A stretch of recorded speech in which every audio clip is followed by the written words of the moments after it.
उसे कितनी बार उसके माँ बाप ने डांटा, लेकिन उसका कोई असर उस पर होता ही नहीं था, जिस कारण से उसके दांत पीले पीले हो जाते हैं।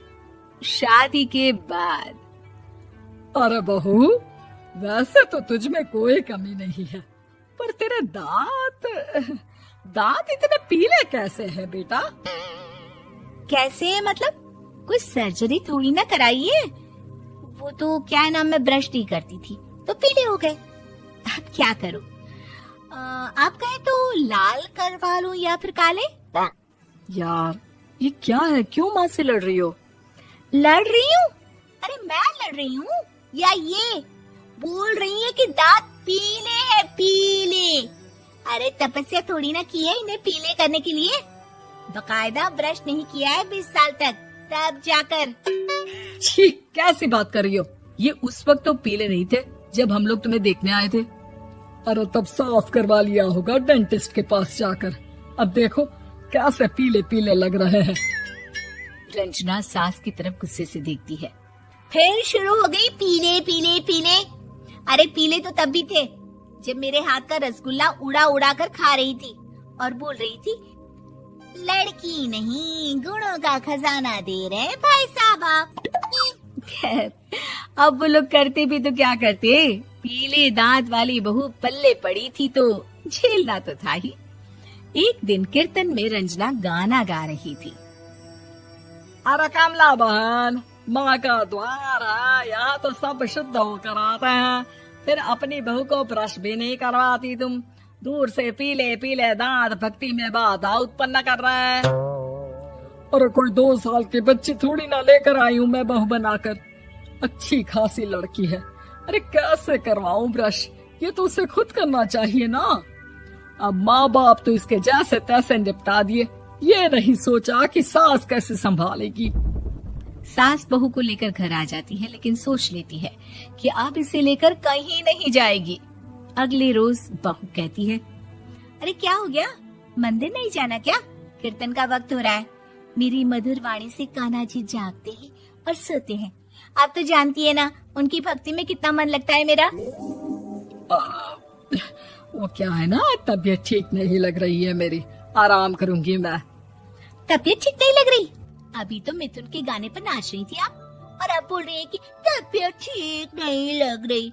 अरे भक्ति में मन लगा लो सासू माँ, ऊपर जाना है, क्या मुंह दिखाओगी आप? हाँ? सास को बहू की बात पर गुस्सा आ जाता है। मैं क्या मुंह दिखाऊंगी, इसकी चिंता तो ना कर, समझी? अपने मुंह की चिंता कर, जो ये पीले पीले दांत लेकर हर जगह पहुंच जाती है। पता है लोग कितना मजाक बनाते हैं। ना जी ना, मैं नहीं जाना कहीं तेरे साथ। तो ये बात है, कोई ना, मत जाओ, मैं अपने कमरे में ही बैठकर भक्ति कर लूंगी। ऊपर वाला दांत थोड़ी ना देखता है, मन देखता है, भावना देखता है। और अरे बस बस, तू सब कुछ दिखा, बस ये सफेद चमकदार दांत ना दिखाना किसी को, है? जा यहाँ से। बहू को सास की बात का कोई फर्क नहीं पड़ता, वो तो जैसी थी वैसी ही रह जाती है। सुबह नहाकर किचन में खाना बनाना, फिर खाना खाना, कीर्तन भजन करना और सो जाना। एक दिन, माँ जी मैं सहेली के घर जा रही हूँ, शाम को लेट आऊंगी। हाँ हाँ तो जाना, मैंने कौन सा तेरी आरती करनी है घर पर बैठकर। रंजना सहेली के घर जाती है, जहाँ वो पार्टी में जाने की तैयारी कर रही होती है। अरे शिखा, कहाँ जाने की तैयारी कर रही है? मैं गलत वक्त पर आ गई क्या? अरे नहीं यार, उल्टा सही वक्त पर आई है। मैंने ये साड़ी और ज्वेलरी निकाली है यार, शाम को इनके ऑफिस की एक पार्टी में जाना है। बताना कैसा लग रहा है ये सब?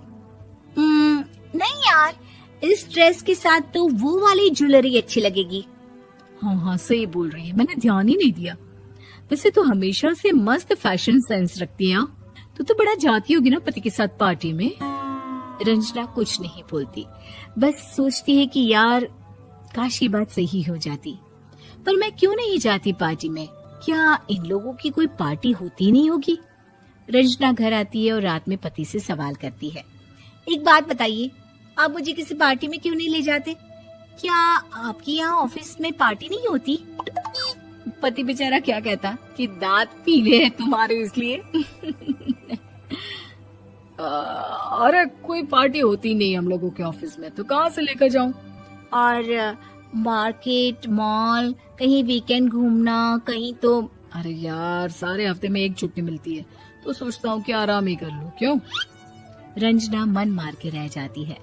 पहले कभी सास के साथ मंदिर जाया करती थी, लेकिन वो भी सास ने ले जाना बंद कर दिया।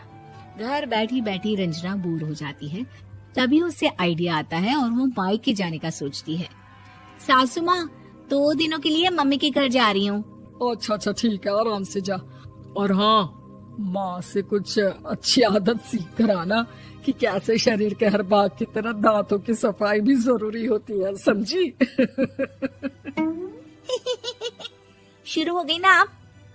वो लोग आपकी तरह नहीं है कि छोटी छोटी बात का बतंगड़ बना दे। उन लोगों के लिए मैं मायने रखती हूँ, ना कि मेरे पीले पीले दांत।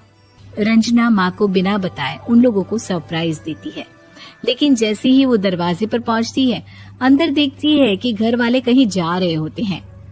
अब माँ, काश रंजना दीदी के दांतों वाली प्रॉब्लम नहीं होती, तो वो भी हम लोगों के साथ चलती ना बुआ जी की बेटी की शादी में। हाँ बेटा, लेकिन अब उसे कौन समझाए कि उसको उसके पीले दांत नहीं दिखते, लेकिन उसके आसपास के लोगों को कितना एम्बैरेसिंग फील कराते हैं।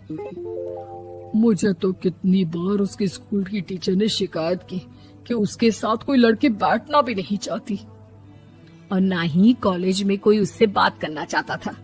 लेकिन पता नहीं क्यों उसे ये बात समझ में ही नहीं आती। कोई कमी नहीं है उस लड़की में, बस यही कि दांत पीले हैं। वो तो भला हो जीजाजी और उनकी माँ का, जो दीदी को जैसी है वैसे ही रखा हुआ है। रंजना को अपने घर वालों की बात सुनकर बहुत दुख होता है।